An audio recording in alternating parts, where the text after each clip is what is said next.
Hello, everybody, and welcome back to the Unwokeable Podcast. Today is a day that the Lord has made. Let us rejoice and be glad in it. For James Lindsay is back on Twitter. As many of you know, I have been a very loud voice in trying to get the goat of anti-woke back on Twitter, and today is the day Elon Musk has made it happen. Let us rejoice and be glad in it. I'm gonna have some guests coming on here. Oh, and we got one coming in already. Here is the Jason Littlefield. How are you, brother? Yo, man, how are you doing? I'm good. Hold on, let me fix this here so I can. So James is back, and we are all happy today. And I did a stream when he was kicked off that many thought was funereal. But it was to highlight the fact that James is a warrior for our cause in a way that I think most people are not, and that losing him on Twitter was a loss to the little guy, so to speak. And I think you and I talked about this a little bit in our last cast. That was very good. That has been pretty widely viewed, by the way. I think it was good. And so what are your thoughts, man? What do you think about this? James is back. I do think it's good. Also, just so you, I don't know if it's me or you. I can only hear you in one ear, so Oh, really? Okay. I don't know if that's going to be. Okay. Well, I'll work on that. You give me Yeah. your thoughts, So and I'll figure it out. Thank you. what I noticed you saying was that he kind of gave the little guys or the smaller voices a voice, and that is absolutely true. He's been one of the few people that's actually helped get my message out and even say something again. Can you hear me now? Is that better? Yeah, I think that's balanced now. Okay, great. Good. So, even going back to 2020 with that event that I was hoping to do, he said, "Yeah, that'd be great." And that was I wasn't even really on Twitter back then. I think I Well, just saw him as being okay. This is a person that is actually explaining what is happening, the history of what is happening, all of this, because prior to getting involved in this, I also studied history. I was a history teacher. I was a history major, studying the history and the culture and movements of people. That's what struck me as interesting. I picked up on the Frankfurt School stuff in 2011, 2012. I couldn't articulate it the way that he did and lay out all the research the way that he does. Well, but I was like, holy shit, this guy gets it. Yeah. Well, not only does he get it, he gets it in a way that he can connect all the dots. That's first of all, you're talking about somebody, and I'm not. James is a friend of mine. He would agree that we've talked the whole time he was off Twitter. We text and we talk, and it's not a grifting thing. That was something that, some people would say, well, you're just trying to grift. No, I am really concerned that with James not on Twitter, right? Oh, did I lose you? I'm here. Back? Oh, okay. Sorry. I was just really concerned with James not on Twitter that the small guy was going to lose some of the voice, because unlike some of the larger people, who have more, let's say, institutional support, that he would help give voice to the grassroots and what's happening in specific areas. And so to me, it wasn't about grifting or anything like that. It's about, hey, this is a champion for the small man. He's a champion for the people that, like you, like me, like many others who some may even come on the show today and join us. Frank McCormick and Paul Rossi and a lot of us who've kind of been out here in the trenches. He would he would pass along the message as somebody with a Yes. larger platform. And Yes. so that's why I think James being back on Twitter is a huge, although I will say this, I don't know that he wanted to necessarily be back on Twitter. I mean, there was part of, I mean, when we would talk, he'd be like, man, life is so much better, right? And the first tweet he made, the first tweet he tweeted out was, "Hello, darkness, my old friend." And that was just right before we came on the show. And I will have to say this meme right here, I sent to him yesterday. And I said, and I tweeted it out. And he said, this was the best meme put out. And so this was the first meme that he put out upon his return. And so I feel heard. Nice. But Nice. it is, but that's the example, right? And I don't need the credit for that. It's a freaking meme. What I'm saying is that he grabs those in the trenches and he gives them a voice beyond what they normally would have.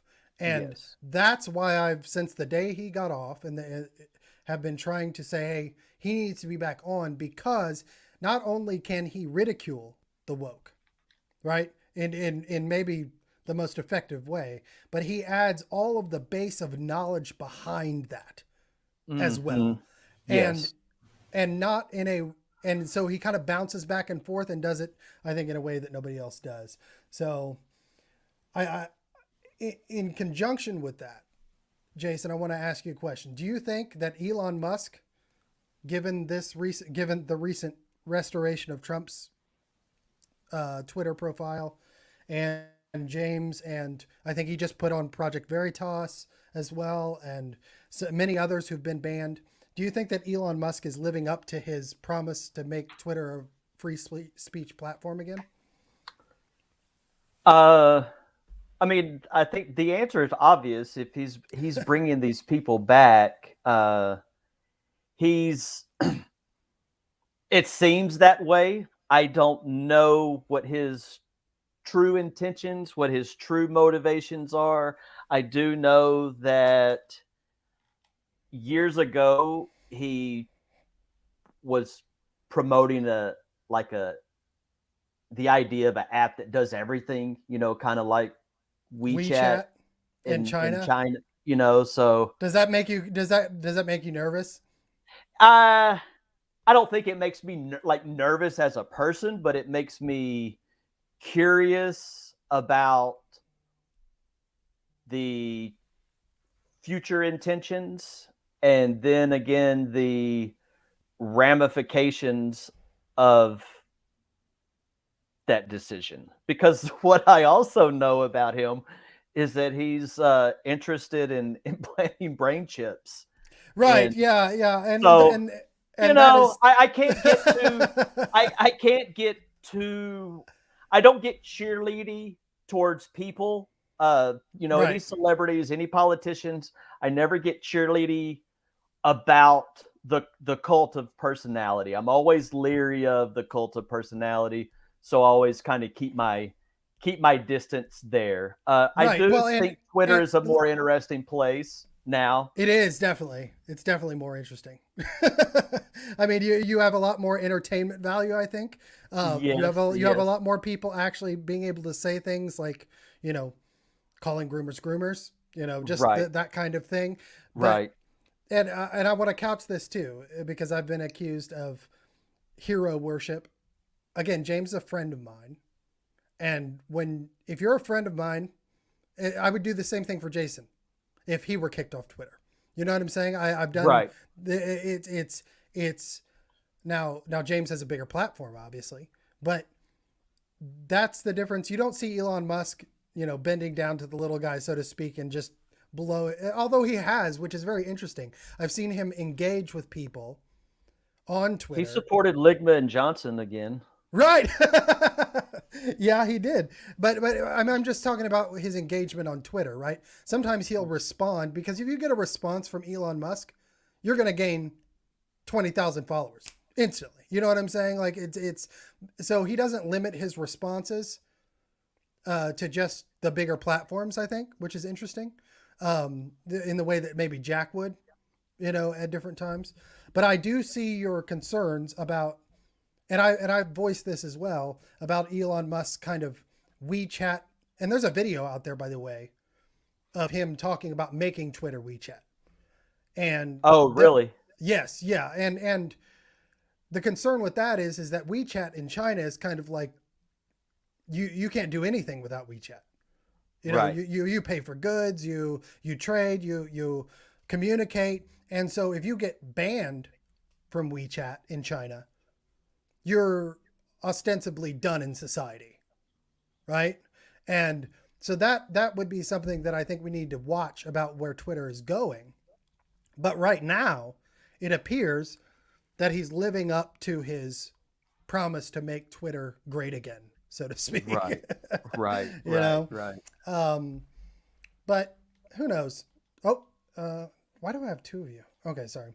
Well, Jason, I what are you looking forward to when it comes to James being back on the platforms? Since that's the topic of our discussion. I'm going to get into another question about CBS in a second, but what are you most looking forward to that you think's been missing with him being off the platform?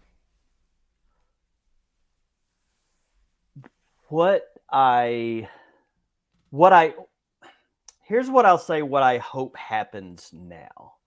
What I hope happens now is that the anti James Lindsay crowd, the people that just love to hate everything about what he's saying, what I hope is if those people truly believe that the individual is the moral worth of society and that the United States of America is an idea worth salvaging, I hope that those people will see James Lindsay as somebody that is trying to save all of those things, that his actions, his words, his darts, his your moms are yeah, are for that sole reason. And if right, that is a sole, if that's something that is important to you,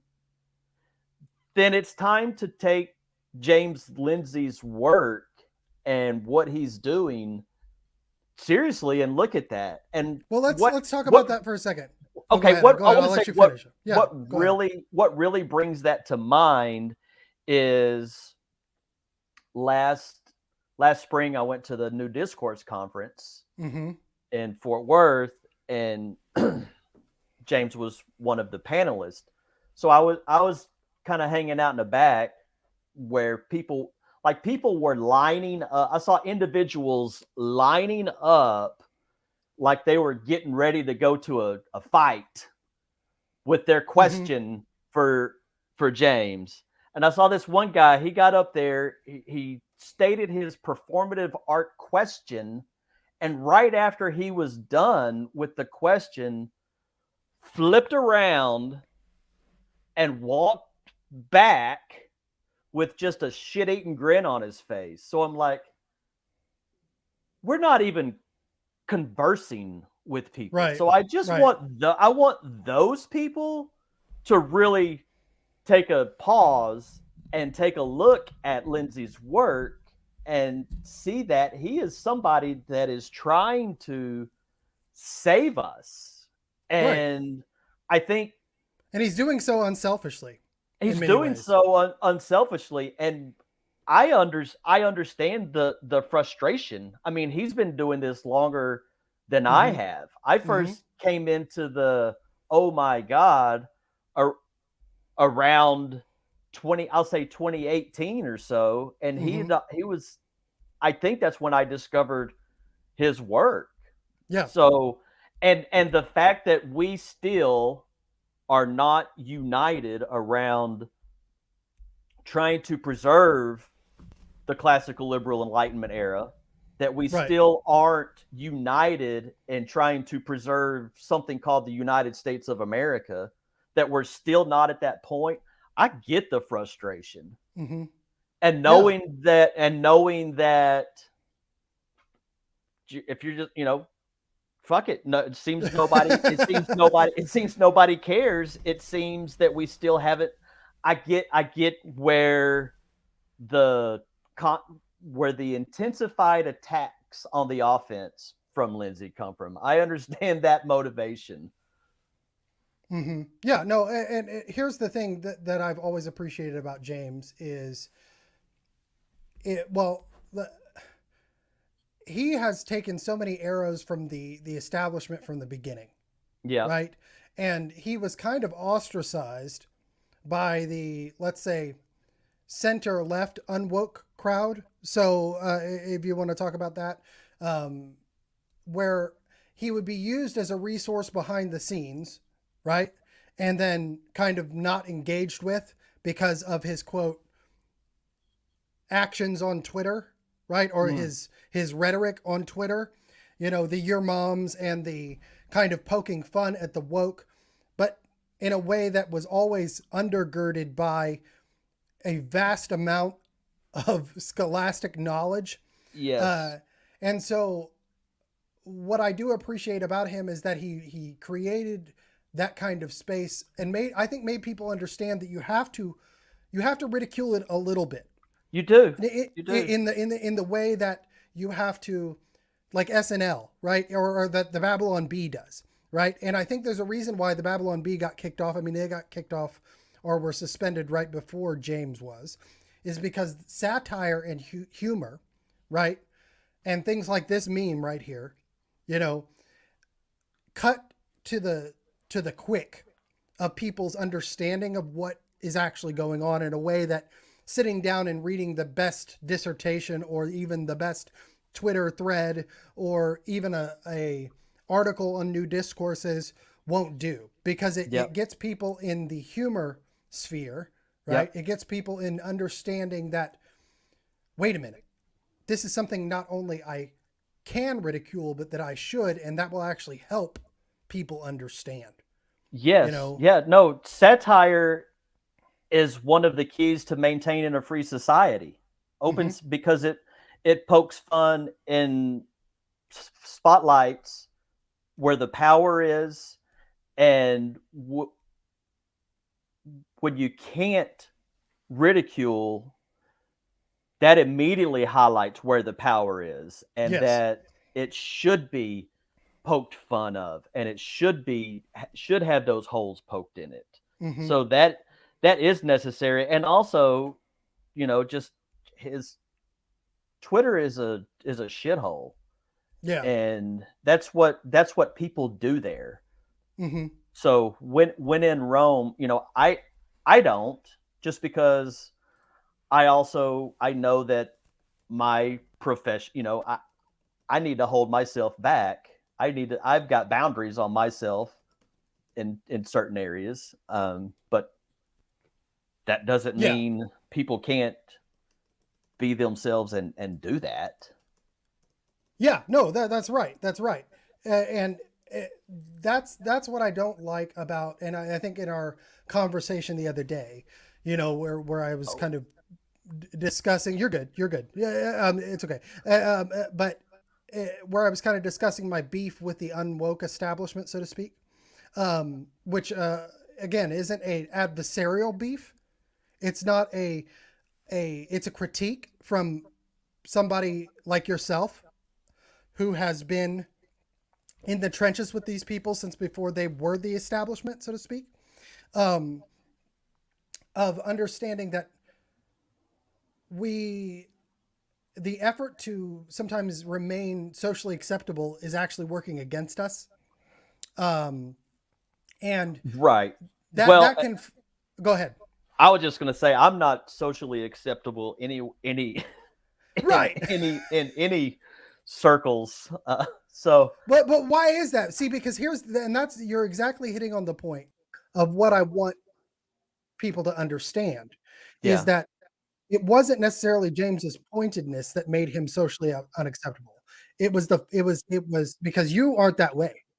You know what I mean? right, You right. know, you are again, you remind me of Lex Friedman, where it's you are going after the sheer goodness of humanity, the understanding that we're all human, and if we do understand that, it will actually defeat this.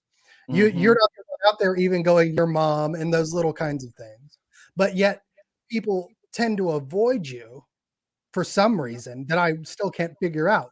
And I think James hits both sides of that because James is not you know, his Twitter handle is, you know, James Lindsay, America's top Christian nationalist. That's satire because one, he's not a Christian, Right. and two, he's not.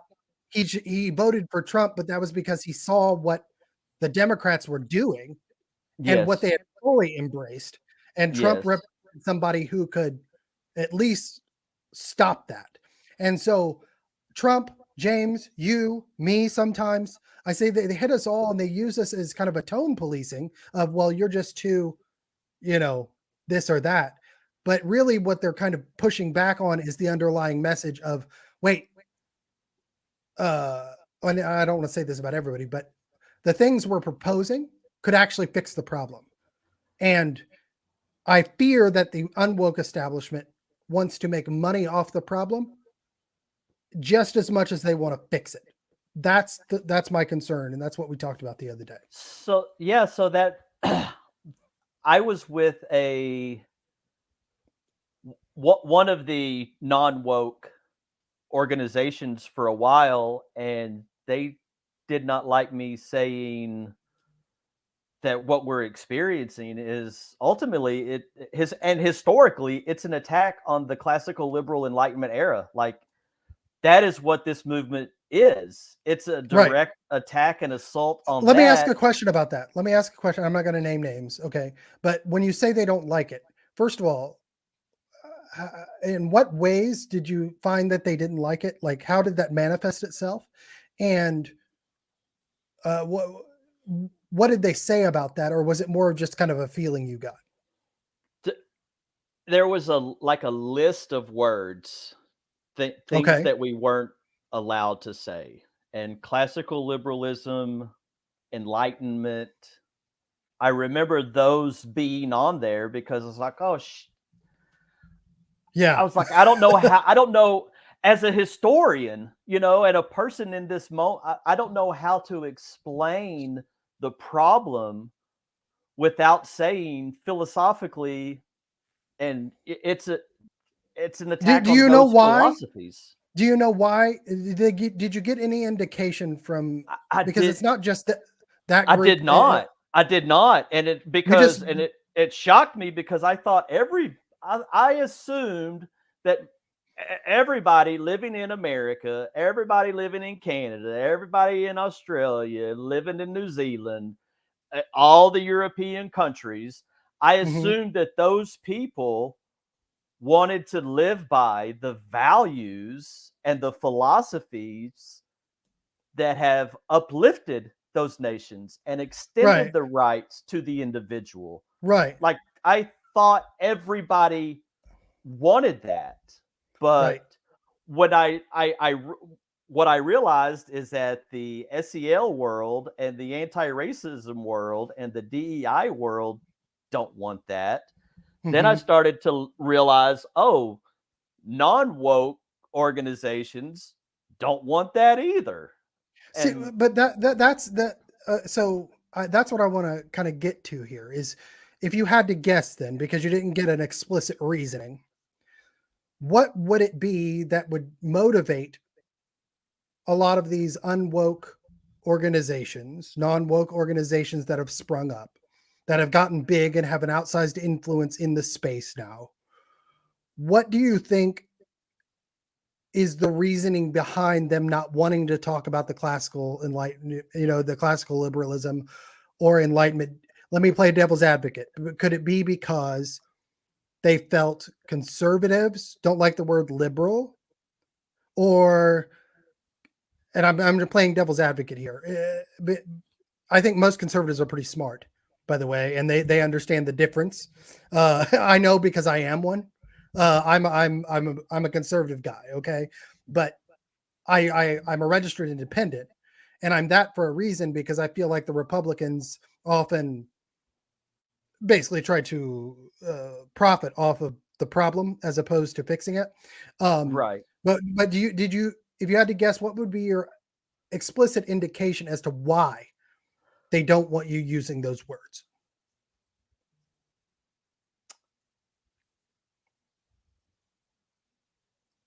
Without impugning intentions. I understand. I'm gonna say it. So one of the other words that I remember on the list was mainstream media, Really? and I guess that's like So a this, no, hold on. Let me catch this real quick, and I'll let you talk. I promise. yeah. Was when you say you got a list, like you got an actually written list, It was a Google Doc. Yeah. a Google Doc of the words that they didn't want you to use. Okay, that's Yes. so interesting coming from an organization that free speech is free speech. But go ahead, go ahead. Right. So mainstream media That was, was and I know that term is more applied to, I guess, the right wing people saying, right as a pejorative. you know what I'm saying? Like I could, oh, that's a no word because people associate that with right wing. So Oh, I if see. maybe to answer your question, so if they don't use, they didn't want to use liberals to avoid irritating conservative. I mean, it seems like they've got lists from both sides that you can't use. So the problem is never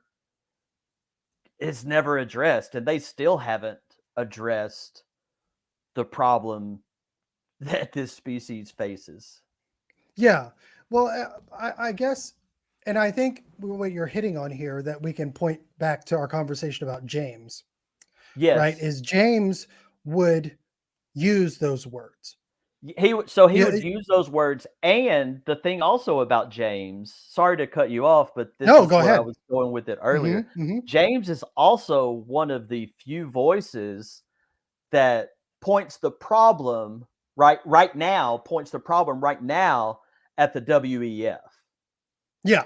Like he's Yes. not necessarily attacking the Republicans or the Democrats. He's saying, "Hey, this WEF thing that's already, I mean, you read how it's their Hmm. policies are already embedded into the University of Oklahoma." Exactly. And And it.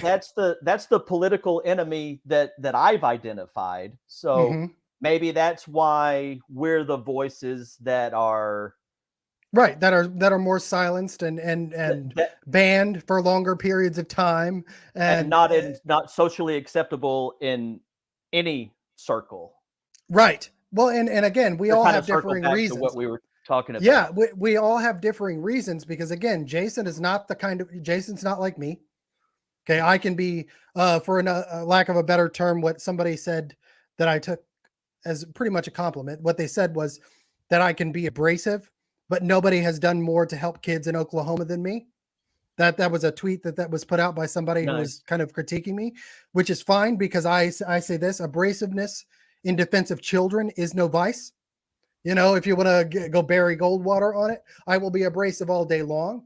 To do that, I think James has done a lot of that too, where it's he kind of gets down into the ditch a little bit, where it's like he will argue with people that are supposedly well below his pay grade, right? Mhm. That you know there'll be a 400 or 500 person account, so to speak, that will say something that he hits on because they're preaching a message that gets to the common man in terms of helping the woke, and he'll go down and grab that account and retweet it and say this is what's the problem with this is, and then sting them with a that's what your mom said kind of thing, so people you know grab a hold of it. It's almost like James is a memer of words Mhm. in that way, where it's you.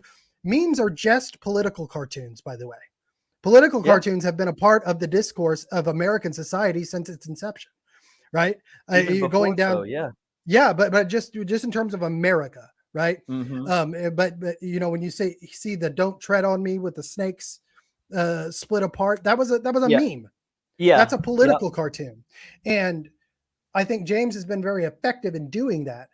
And I think, Jason, you've been very effective in, first of all, being very message disciplined.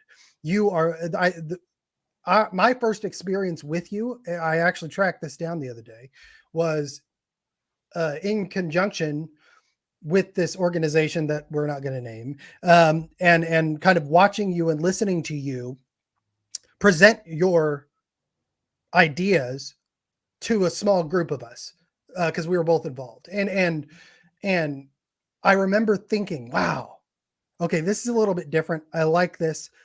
But I remember what I do remember about that situation. Oh, hold on. I've got to wait. I've got, yes. Okay. I've got it. What I do remember about that situation is that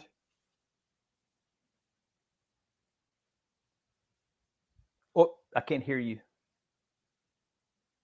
I can't hear you. am I back? Am I back? Yeah. Okay, sorry. What I do remember is that you were getting tons of pushback in that situation. That was unexpected for me. Mm.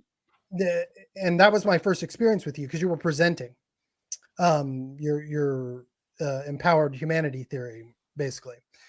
And I remember I avoided those situations after that, because I didn't not that you were being, I like that you were being challenged, right? And I've challenged you, right? I've challenged you on Twitter. I've Yep. challenged you on this podcast, and you're very stalwart. You, even when we disagree, you treat me like a human, and I treat you like a human. But the kind of pushback you were receiving reminded me of the kind of pushback James receives on the right from Twitter. That's what it, Interesting. you know what I mean? And that's how Yeah. I perceive.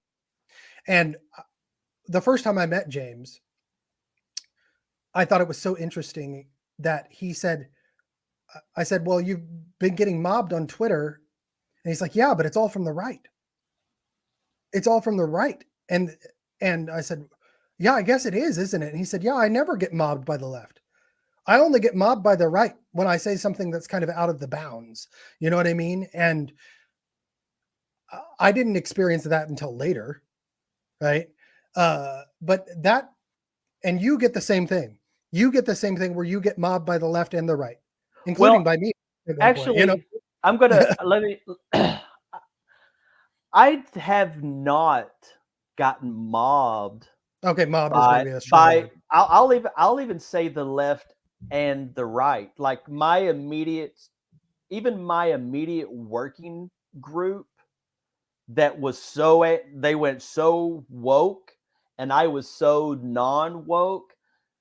They never attacked me. Yes. They Uh-huh. never attacked the ideas that I'm pushing out. In fact, the only argument that I've gotten from the woke about empowered humanity theory is, yeah, that's what we want in the end, but, and there's nothing after the but. So that's the Yeah. only attack that I've gotten from them, Yeah. and I've just gotten no support at all from, I guess, quote unquote, people on the right Or the unwoke establishment, if you or want the to. unwoke. Now, there's been like a couple of people, Yeah.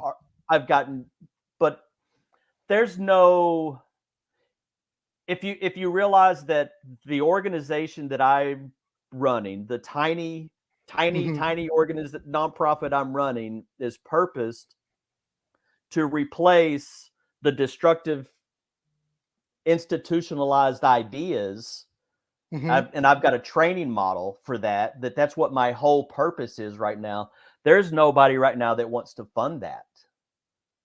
There's Yeah. nobody out there that wants to retweet that. There's Right. nobody that wants to like a tweet. So Yeah. I don't, that's what I'm saying. I'm not really welcome in any social circles right now, but Right. Right. it Right. is what it Which, is, and it's all in God's hands. yeah, yeah, I know. And that's the parallel I'm trying to make here, is that Yeah. I've experienced that. James has experienced. Now, obviously, James, what's good about James is James is too big to ignore. He's been doing it for so long and knows so much about it, and so many people have drafted off of his knowledge, right? Yeah, yeah. That And that like I said, people like to go after it. Like it makes it, yeah, I've seen it physically make somebody feel really good about attacking him. yeah. Well, when you're effective, that's what you're going to get. Right. But to underscore what you're saying is that your parallel is the same with James. because you got ignored by the woke for all intents and purposes. Right. Right. And you haven't been mobbed by the right, okay, or by the unwoke crowd.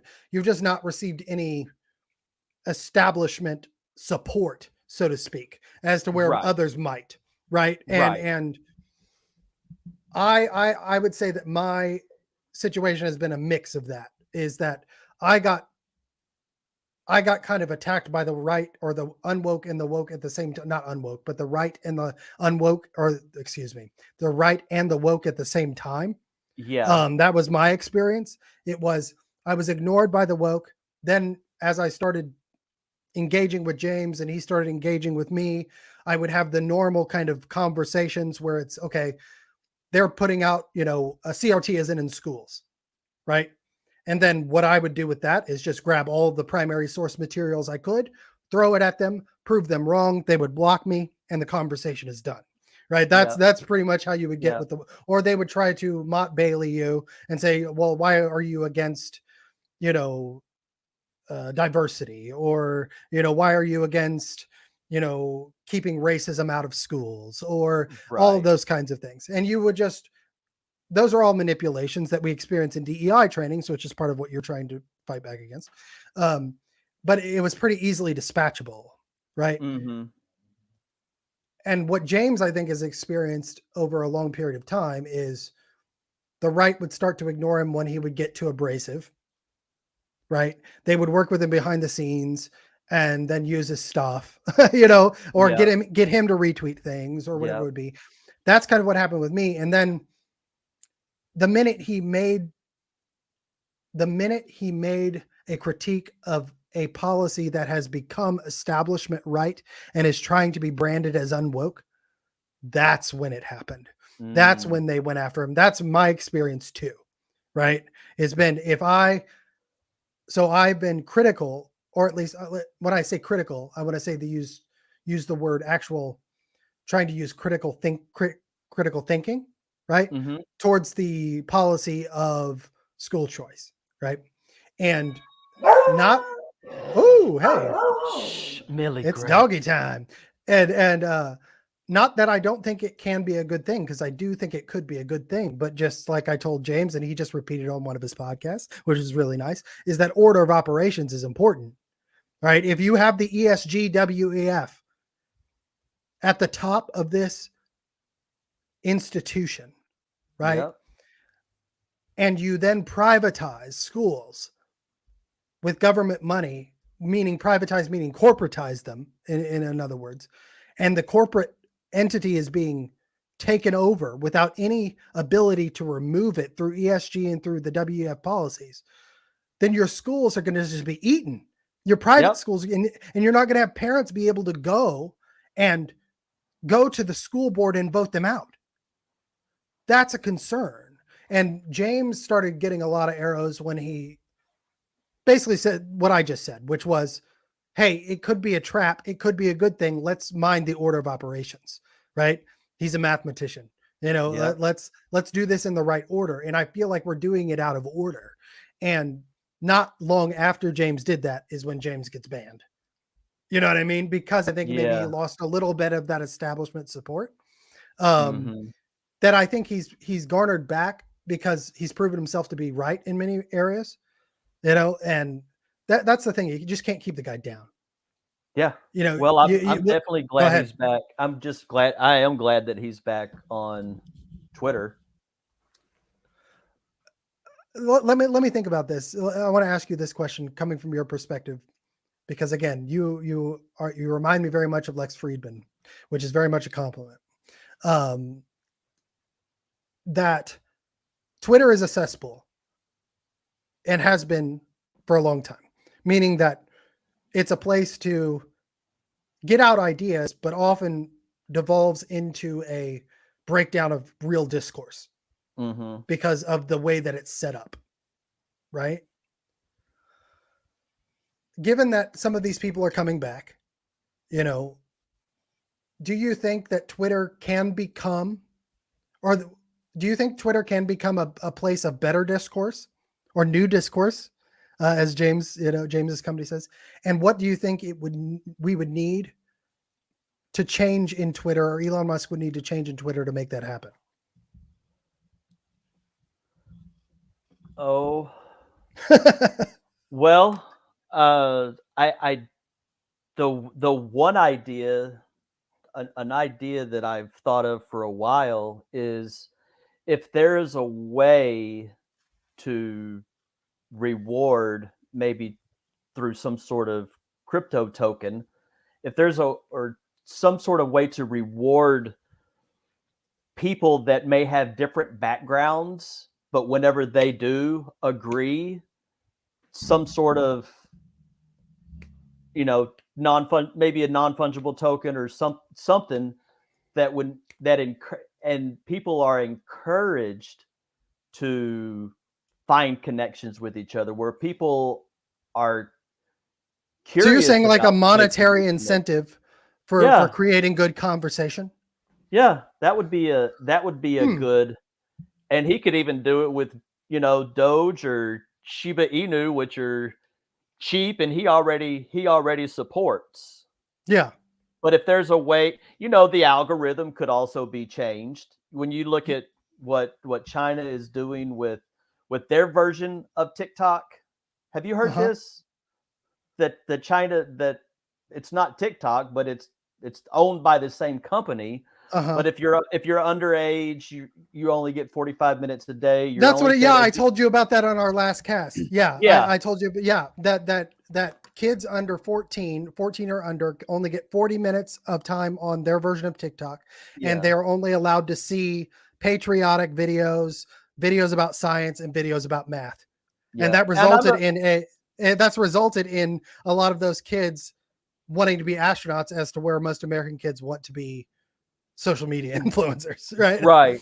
I don't think porn has a place on Twitter. That would be a nice. I saw somebody tweeting about. I was like, that's a thing. So apparently, I don't think that. I mean, I'm a free speech person, and I'm not a prude, whatever. But I don't think that belongs easy access for all. Right. So I think that and also it's going to take a willingness on the people's part to want to engage in positive conversation. And that's why I think it's so important that everybody have a preferred worldview framework that they operate from within. Is it the virtues, values, and philosophies of basic human liberalism, or is it the virtues, values, and philosophies of this new successor ideology? Because they're two completely different frameworks. And if everybody could begin from a first principle step, let's say if everybody were to do a great reset within themselves and then begin, okay, which cultural framework do I believe we should put forward? The one that believes in building up the individual, or the one that believes in tearing down every single thing in the hopes that something better will emerge after we destroy everything? Yeah. While the World Economic Forum has been designing economic, government, social, policy, tyrannical theory that is being designed and implemented, especially over the past 2 years. I mean, he wrote a book, COVID-19, called The Great Reset. Published 3 months. Like, it was published 3 months after we were told 15 days to slow the spread. Right. Yes. And so, they have used that. Okay, so let me ask you this question, Jason. In a little bit of the same vein, is the WEF, I think there have been great pains to make that seem like a crackpot conspiracy. Yeah. Oh, yeah. Totally. You know what I mean? And they've demonized James in a lot of ways, because he was at the forefront of pointing that out, right? And those of us who've carried that message have also been, called insane, or called conspiracy theorists, or called whack jobs. But what I do see now is a group of people that are, say, uber MAGA, right? Let's just talk about that crowd, right? Because I voted for Trump in 2020, right?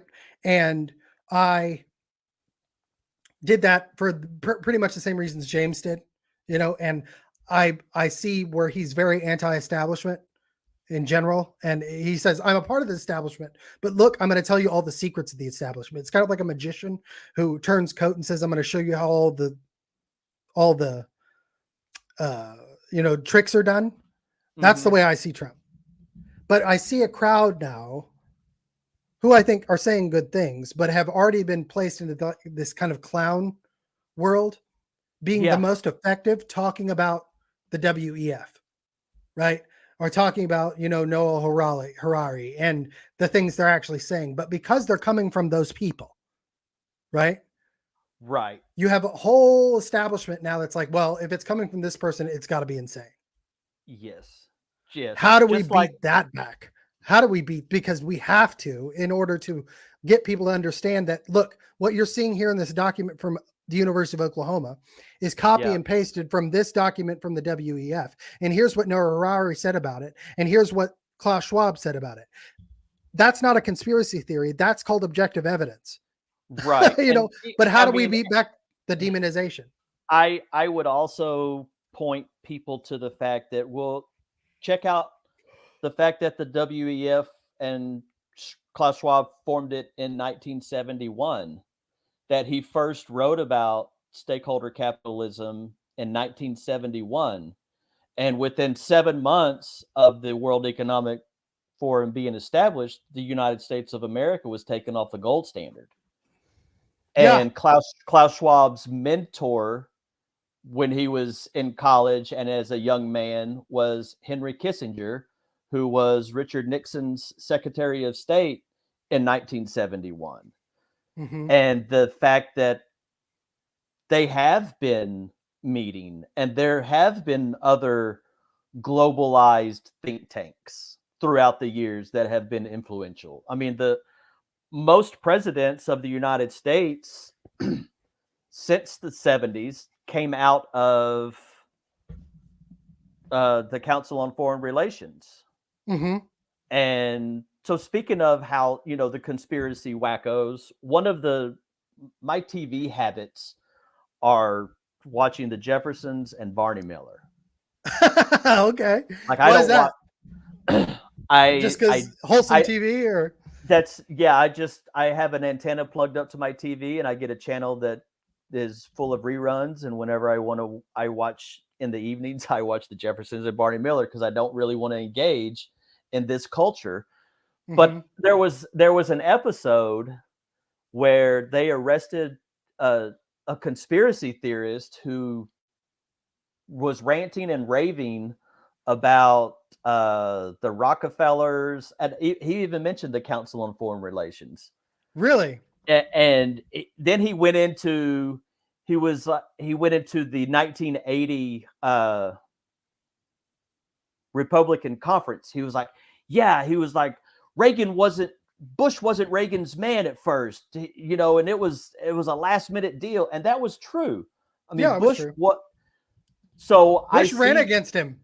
Bush ran against him and then, so in 1980. Listening to Bush, I think in 91, 92, talk about the New World Order, and then looking at the wars, and then looking at what his son did, I was like, did you guys y'all were mocking so there's always been this attack on the quote unquote conspiracy theorist, so people will disengage, which that's what's happening with the WEF now. I mean, just last week, Schwab at the Global Government Summit brought the idea of vaccine passports for the world. Yeah, for who? Yeah, through the WHO, through the World Health Organization. Mm-hmm. That's the central bank digital currencies, like those are being talked about. Like it's all being talked about and planned. It doesn't take.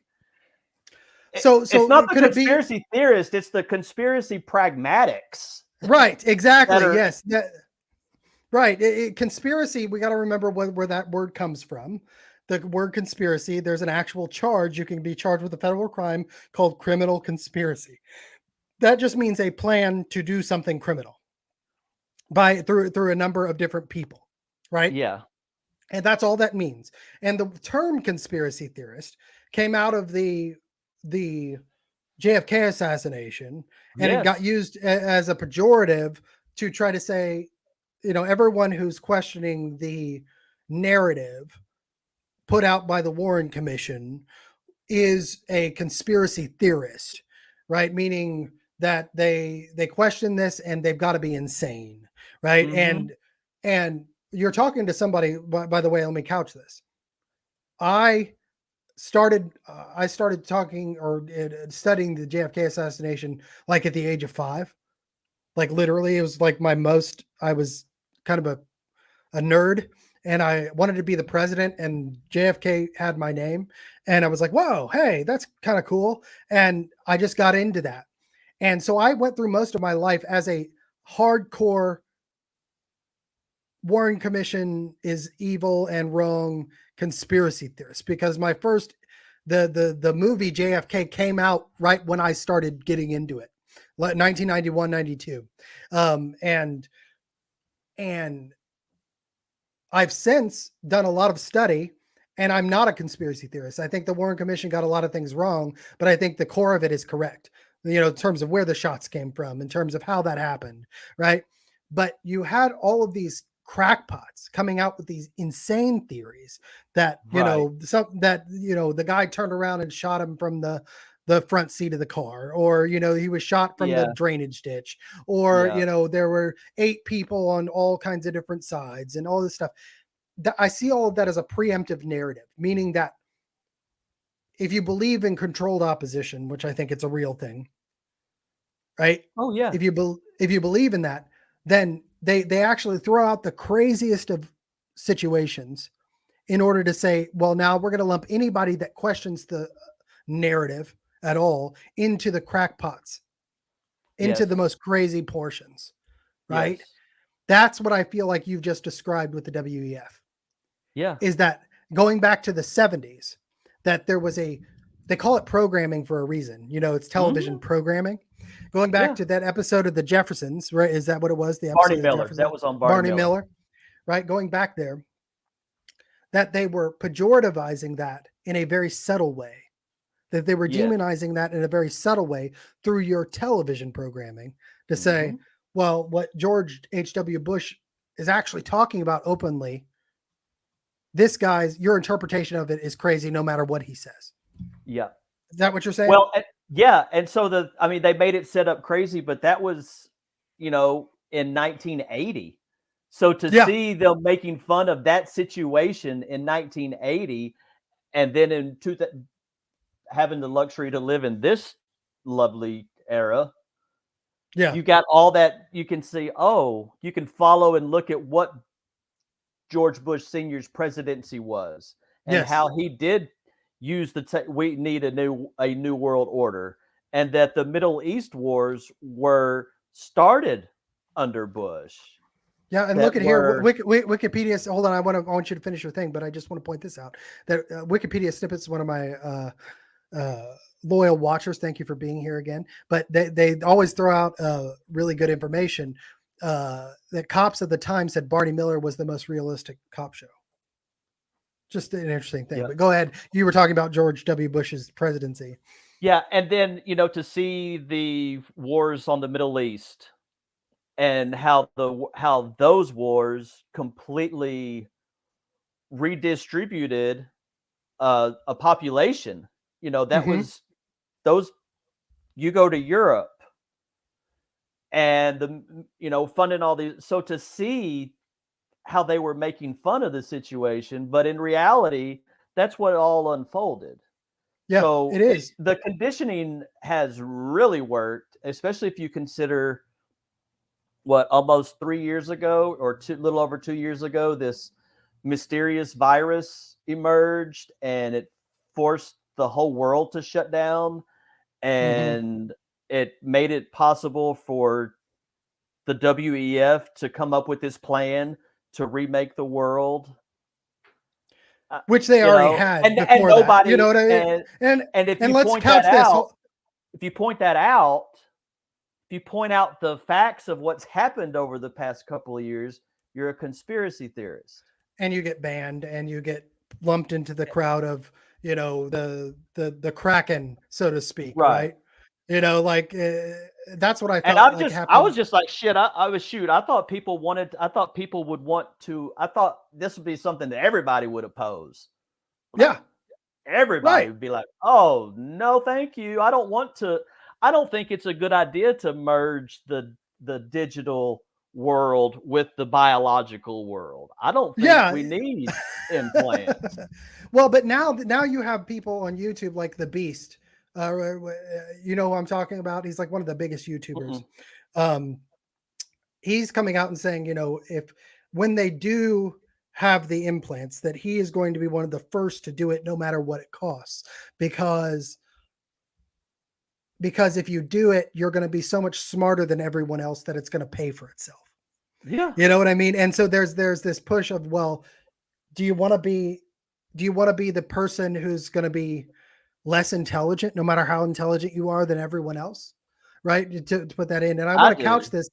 I want to, yeah, you know, right. You want to be human. But I want to couch this, that I don't believe that there was a predetermined plan to necessarily use a virus to do all this. I think that they're opportunistic, Oh, right? yeah. No, I was just saying that it happened. Right. Yes. That Yeah. it Yeah. No, it happens. So this happens, right? It comes out of China, right? Whether it was at a lab or it was at a, you know, wet market or whatever it may be, right?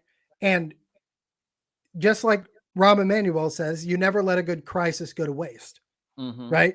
And so this happens, and that's my same point about the JFK assassination. Is not that, yes, it's important to find out who did it, right? Okay, but we're obviously never going to get to a consensus on that point. I think it's more important to talk about what they did with it. Mhm. You know what I mean? That the 4 days after the assassination were the first time that all Americans tuned into the same programming 24 hours a day, every day, all day long in the history of the world. That's the first time that happened. And it traumatized the American society, that I believe led to what happened the rest of the 60s, what happened in the 70s, and moving forward. Yeah. That's the It was important part. the It's end of Camelot, as right. how it was, you know, Well, that's which the even story that about wasn't it. real. Even that Right. wasn't real, you know, but it was a narrative, and it was Mhm. implanted through programming that happened 24 hours a day for 4 days. All from the beginning of the incident to the end of the funeral, right? Yep. And it traumatized society. I feel like the virus situation was the exact same thing. Yes. That we 'Cause, got I mean, and we had shut down for 2 weeks, you know, or remember the longer, but running death count? yes. The running death count tally at the bottom? Yes. And Yeah. it's Mr. Beast, by the way. Yes, thank you, Montes. It's a Mr. Beast is the guy who's been talking about that. He's like the biggest YouTuber. But yes, no, the death count, the constant death count, right? Yeah. That is traumatizing people to the point that now, even still, you have a certain subset of the population that is wearing masks outside, Yeah.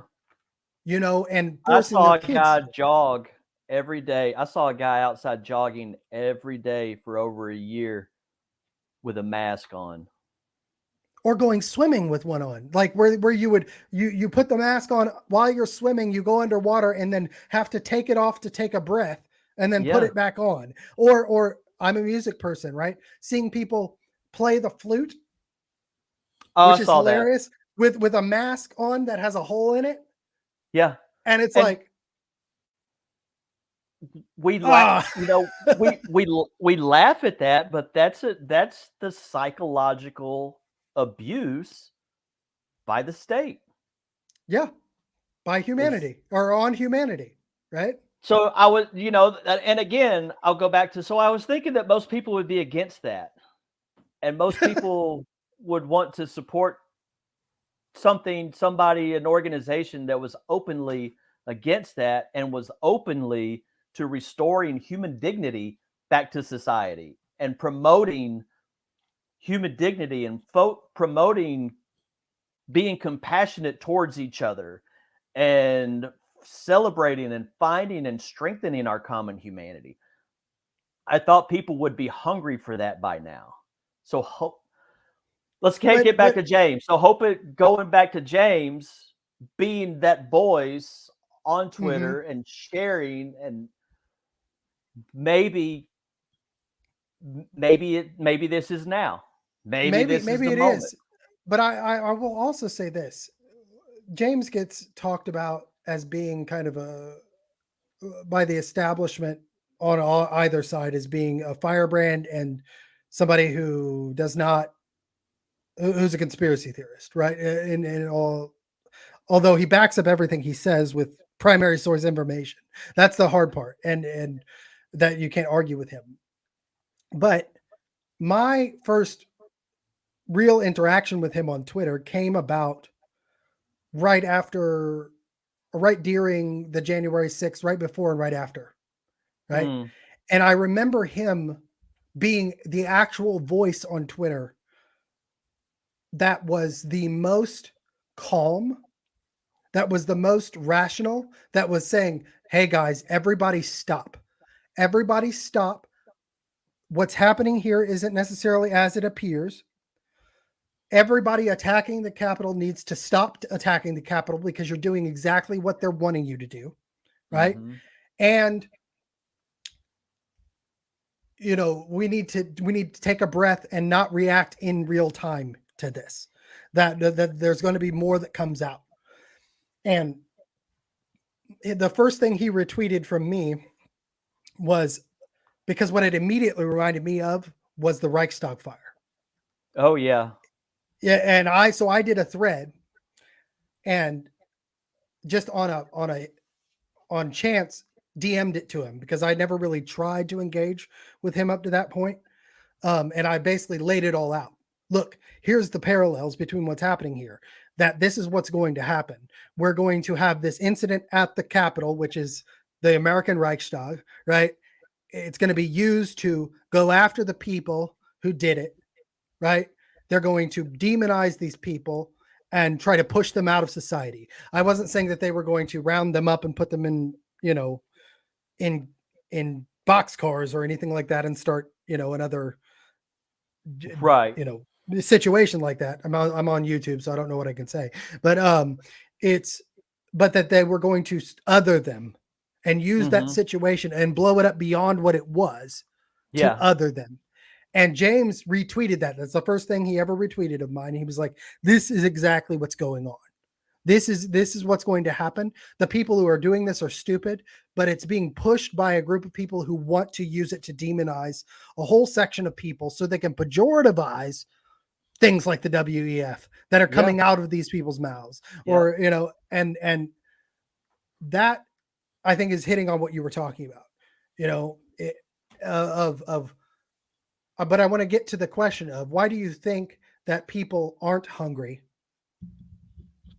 for something like the empowered humanity theory? Because I have a theory, but I want to know what you think about it. Why do you think people aren't? Is it because of a lack of distribution, or is it because they haven't heard it, or is it because what do you think? I'll say a little bit of both. I think there are a lot of people that are more, that would rather stay entrenched in warfare with others. I think some people enjoy that I'm right, you're wrong, and don't want to give any part of that up, because if we were to come together, everybody is going to have to give that up. Like, we're all going to have to give that desire to fight somebody and to be right.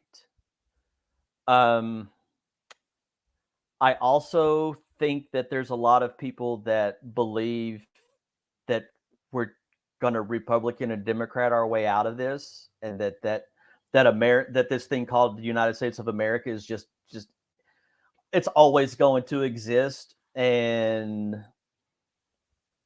everything's going to be okay. I think there are Hmm. people that think that. There are people that think, well, there's no way they can't do anything when they're openly in every government around the world, and their policies are being embedded by universities all across the country.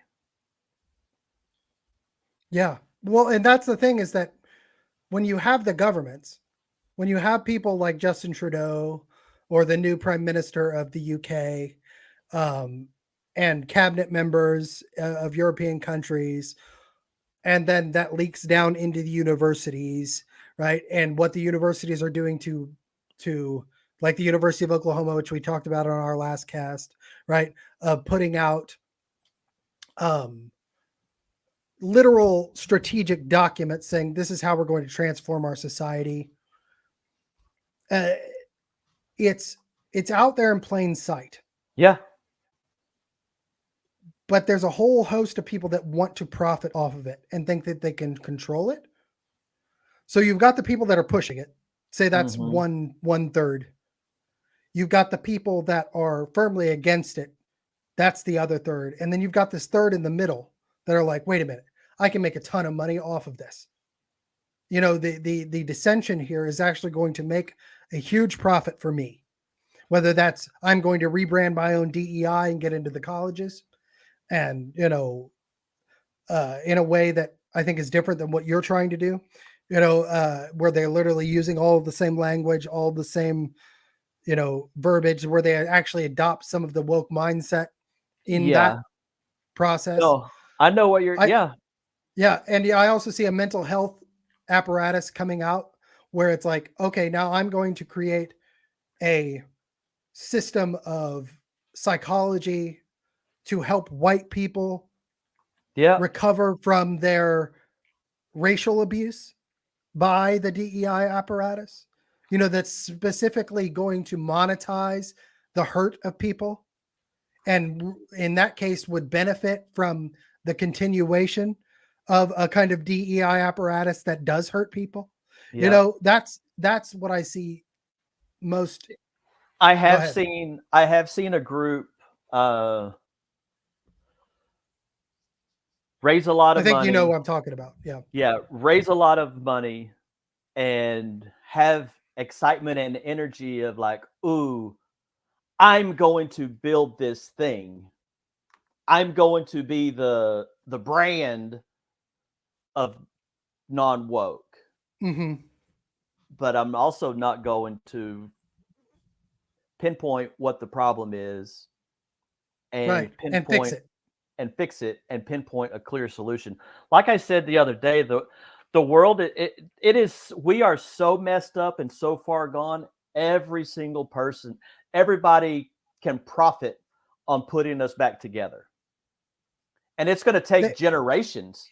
It's going to take generations to put us back together. Everybody that wants to profit right now can profit on putting us back together. well, but let me couch it this way. There's also a non-monetary profit. I mean, everything's related to the money, but politicians in general Oh profit yeah, in a different way, because if they can be against the thing and make yeah, it sometimes bigger than it is, yeah, in some cases, they can profit through votes, right? They yeah, can profit through power. And it's like, well, then I get to be the one who fixes it. And I think that's a lot of Republican politicians, to be honest.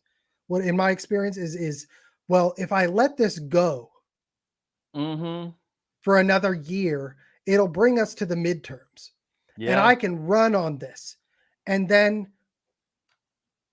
without when they already have the power in the establishment in red states, right? mm-hmm, That's the thing that has ticked me off about red states, is because these people are going to win the elections because they're in Oklahoma no matter what. They may not yeah, win by 20 points, they may win by 10, but they're still going to win.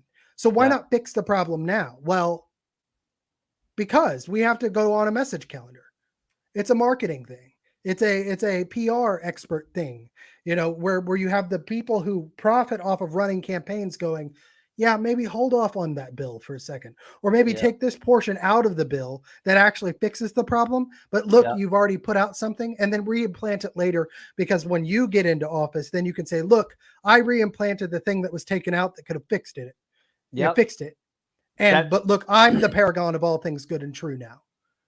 That's what I've seen. that's very true.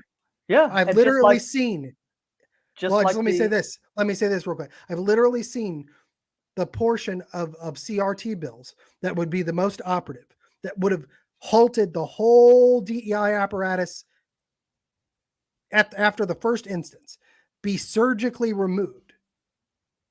The bill Yep. is still passed, so you can say, look, I did something. But the Yep. problem persisted to the election. My concern is guess what? In another 2 years, we're going to have another election. Are you ever going to implant the solution? You know what I mean? That's that's why we can't. That's why I never have, and I'm now openly saying we cannot rely on politicians, and we cannot rely on a political party.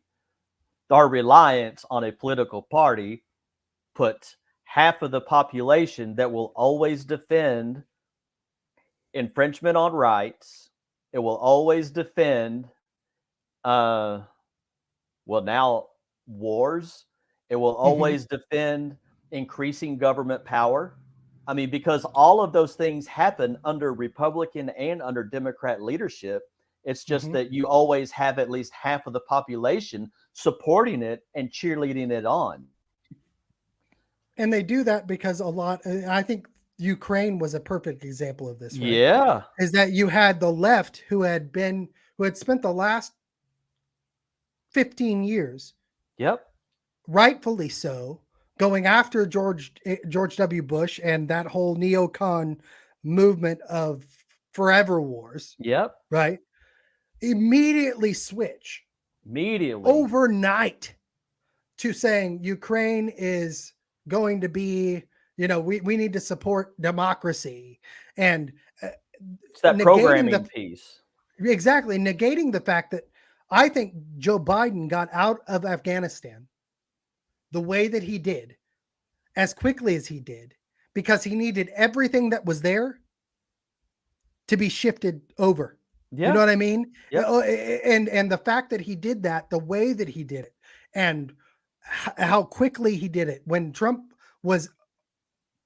If Trump would have remained in office, it would have been done a little bit more of a trickle, but with much more success and without any fanfare, right? It wouldn't have been, oh, we are out of Afghanistan. It would have been trickle, trickle, trickle. Okay, we've got 500 people left. We're not really there. We're not fighting a war. It is, we have a force there that is designed to help things remain stable, which has been the case all over the world since World War II, right? I mean, it's been there all over the world, but it was pulled out, and then all of a sudden, almost immediately, you get Ukraine. You know what I mean? And it's like, and then tons of money just, and this FTX thing. You know a little bit more about crypto than I do. Talk to me. Do you know anything about how this FTX situation? Give us a little rundown on that if you know, and how that could be connected. Oh, you don't know? I do not. Okay. No, I know. So there's a cryptocurrency person. I mean, I know the whole fiasco, and I know that it was essentially a money laundering outfit for votes and for wars. I do know that. Okay, so FTX, and I don't know the guy's name. I can't think of the guy's name. Sam and I'm just going to Bateman-Fried or Fried. Right, Bateman-Fried or Bateman-Fried was a huge neocon and Democratic donor. Upwards in the $30 or $50 million worth. He was the second largest donor to the Democrat Party. He was the second largest donor, and he ran a crypto platform, or FTX, where all this crypto was being basically pushed into for him to be able to make these donations, and that is somehow connected to the money that's been flowing into Ukraine. And the huge drop in crypto that happened just a few weeks ago, in Bitcoin and all of that, was in large part because of his being exposed as a fraud and removing all of that There's Actual, essentially some bank runs on right. some of the exchanges. So he has, I forget the family connection, but there's a connection to the SEC, Hmm. and then he has an aunt that's with the World Economic Forum. Oh, okay. Interesting. Okay, Yeah, but basically, they kind of deflated or inflated the cryptocurrency with a bunch of real dollars yeah, that was used to make donations to Democratic neocon. I mean, he donated to Mitt Romney and some other people as well. yes. And The World Economic Forum Republicans. yes, the World Economic Forum Republicans, and then all that money kind of got drawn out. There was kind of a bank run. It dropped the price of the cryptocurrency and basically, wiped out a bunch of the smaller people in the exchange. Yep. They lost their money, right? And there's a deep connection between him and the Ukraine conflict, uh, because there is a bunch of money been sent over there that nobody knows where it's going. Nobody knows what's happening with it, and many people think that it's been just funneled to Democrats and to the World Economic Forum agenda in Yep. many different ways. Well, it has been. It Yeah, has and been. it's and we how do we untangle it? See, this is what James does, to bring it back to James for a second. Yeah. Yeah, and I'm gonna have to dip out here in a bit. Yeah, I Too. know. I'm gonna get us off of here. But so let's sum all this up. Yes, sir. Is everything we're talking about here? James was at the forefront of talking about the World Economic Forum in a very big way because of his platform a year ago, 2 years ago. You know what I mean? Talking Yep. about ESG before Vivek Ramaswamy's, book about it, which is a great book. You should buy it, called Woke Inc.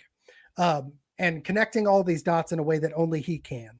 So him coming back to the platform, not only is it a strike of good for the little guy I know that he will keep retweeting every now and then when he sees it pertinent, Yep. but it is also a victory for the dot connectors, in that same way, that he will be able to bring people together the way that he has over the last 4 or 5 years, Yep. and get information out in a way that was missing on Twitter in the last 107 days, that he hasn't been on it, which I think was very interesting, that it was right near the election.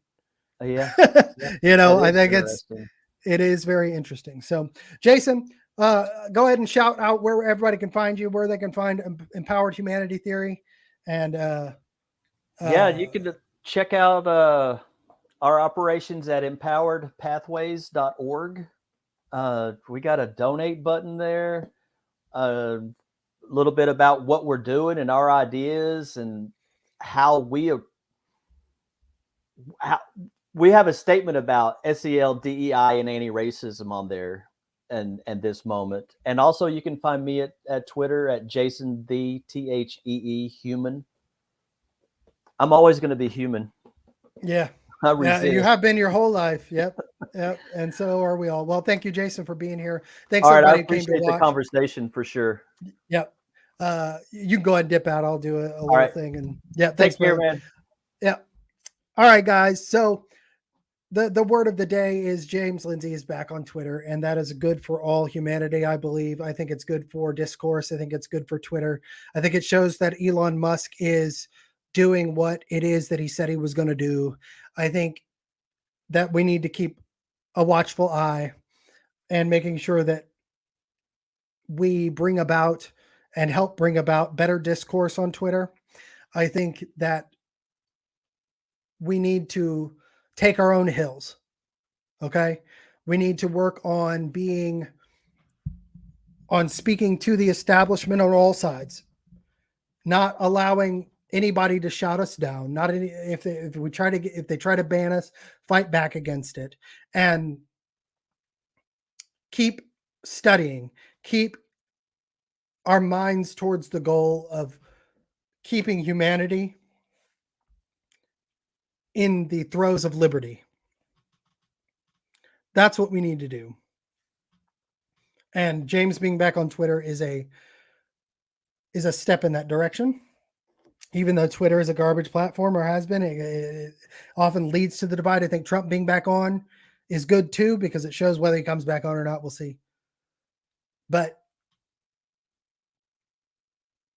when you can ban a sitting president of the United States, you can ban anybody.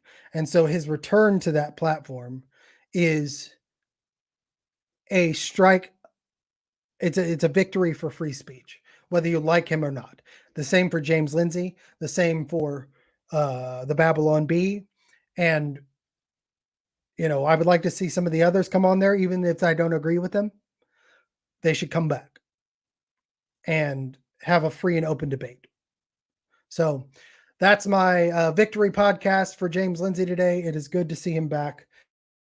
I look forward to hearing how he will inject back into the conversation. And brother, I'm glad you're back. It's good to see you on there again. And everybody, share this stream, hit the bell, all those kinds of things. Follow the Unwelcome podcast. I've got a Substack as well, unwelcome.substack.com. All of those things. Stay out there, stay unwoke, and we will see you soon.